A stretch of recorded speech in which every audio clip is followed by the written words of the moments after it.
Tea time with Abby. Okay, anyways, not everybody's cup of tea. We've established that over my last probably few weeks of posting, and I don't care. I'm not here to be everybody's cup of tea. And I think it's pertinent for me to explain a little bit that I am who I am for so many reasons. But I definitely am an outlier. I am definitely unique and different. I'm not for everybody. I don't have gray. I'm black or white. And I am naturally optimistic. Like, I have been through a lot of shit in my life. A lot. At some point, I will tell my entire story, but it's got to come in doses because it's a lot and I'm a lot. And I own it, and it's okay. But synchronicities have always followed me.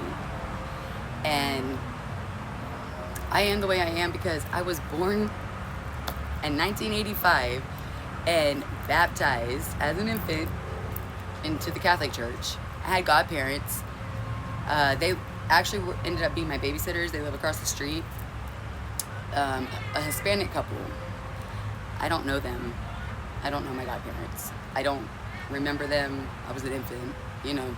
I don't remember the ceremony. I do remember being there with my poppy a lot. My poppy was everything. That's my mom's mom, and she was like my mom. And my mom and dad worked a lot.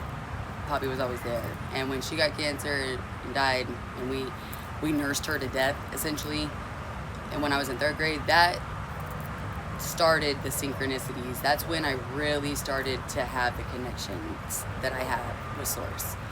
And understanding more that there is more, you know? And so Catholic didn't do it. After Poppy passed away, it was really hard to go to the Catholic Church. I mean, I did everything with her at the church. So we ended up going to the Methodist Church where they had they had like dances for the kids. Like I was in 5th, 6th, 7th grade, you know. Shit, I think I went all the way till I was a freshman. And for good reason, I confirmed from Catholicism to being a Methodist. And I did Sunday school and I enjoyed it. It was a lot less like restrictive religion, you know. They followed a lot of what I, as a 3rd grader, now transitioning 5th, 6th, 7th grader, you know, maturing, puberty, things like that. Understanding God a lot different and having more of a relationship with God. That God is more of an it than an him, you know. And I felt free. Stand up, sit down, kneel, eat some bread, drink some blood. Like, what the fuck? That didn't work for me. So Catholicism was out. Being a Methodist was a little less restrictive. I got it. And then my Jordan passed away, and he was one of my favorites at the Methodist Church, and it was really hard to go to the church still. By the time I was a senior in high school, we had built a new Methodist church, and listen, I had been out this whole time, and then boom, gotta love God. You just gotta love him. So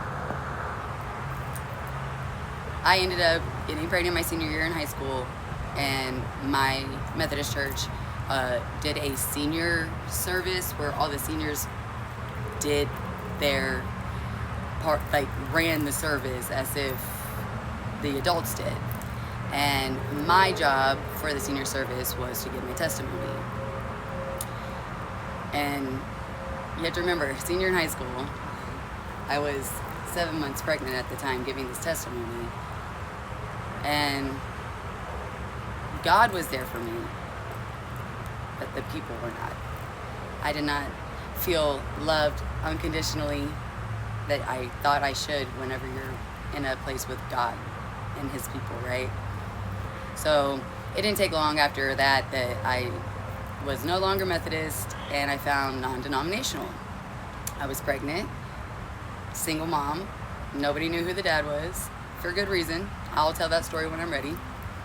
And I had walked into the cafeteria of this junior high school for a non-denominational church service and felt so loved.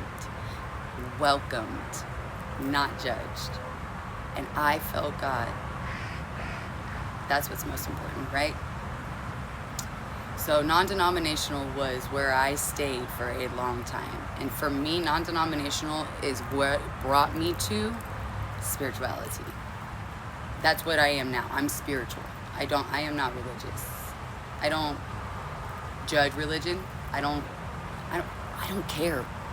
I don't care. I really don't. There are so many things I care about that I on purpose choose to care about, and religion is not one of them. And I say that because I did. It mattered. My relationship with God always mattered to me.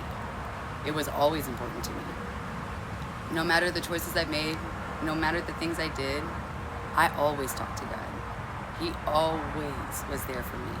I always am alone. I am probably one of the most popular loners you will ever meet. And for good reason. There's always a reason. I am who I am, and I am the way I am because of God. That's it. And I have had so many life experiences that brought me to where I am right now. This beautiful, proud soul. Walking this as an earth angel here just to bring connection, bring optimism, flip the script, show the other side. Let people see there's more. You don't have to conform. You don't have to be restricted. Freedom. There's so many avenues of freedom that we take for granted, that we don't even experience, that we don't allow ourselves to experience. I allow myself to feel the freedom and feel my power with God, with Source. I don't hide. I don't have to. I'm a good fucking person. I'm a good fucking person, and I treat people correct.